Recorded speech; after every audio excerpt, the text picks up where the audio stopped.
মাছ দুইটা তো পুরো একটা ডাটে রইছে। এই চাইদা কি মাছ লই আইছি? ওরে আল্লাহ, আজ মাছ ডাটের মাছ বেটা একবারে ঘাটে কোনে তাজা মাছ লই আইছি। কয়টায় কি কেন লাভবো? কি হইছে বেটা, দাম কম আছে 2150 টাকা। ল তোর মাঠদার লই যাই। আম্মু এই চাইয়ে দাও, তোমার লাগে তোমার পছন্দের আজ মাছ কিনে লই আইছে আব্বু। ওই আমার ভালোবাসা তো হইতে নি আইমেস আনছে। আব্বু করবে আর আম্মু বনবে, আর আমি ধরে কালে গরম ভাই দেখাম।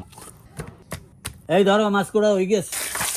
আইর মাছ বোনার পান্নে প্রথমে আইর মাছটির 1 বাদা দিতে হইবে, আর 1 বাদা দেওয়ার পান্নে আইর মাছের মধ্যে দিয়ে দিতে আছে নুন, হলদির গুঁড়ি। এখন মাছটি ভালো মতো মাখতে হইবে। তেল গরম হয়ে গেছে, এখন মাছ দিতে হইবে।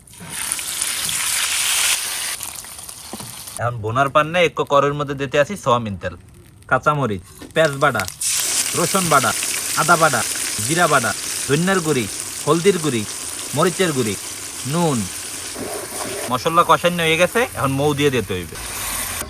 রবিন উঠলেই উঠছে। হলে এখন মাছ দিয়ে দাও আম্মু। রবিন আইমেস ভুনা হয়ে গেছে। এখন খালি খাইয়ে দেখেন না পাল্লা যে কেমন হয়েছে। গরম ভাতে আইর মাছ ভুনা। তো আব্বু শুরু করি, বিসমিল্লাহ। আইর মাছের যে টেস্ট মনুরা, কি আর গম, এত জম্মের মজা। কি মাথার মধ্যে যা মাল মশলা বাইরেছে? হ্যাঁ বেটা খুব মজা রে মাথা।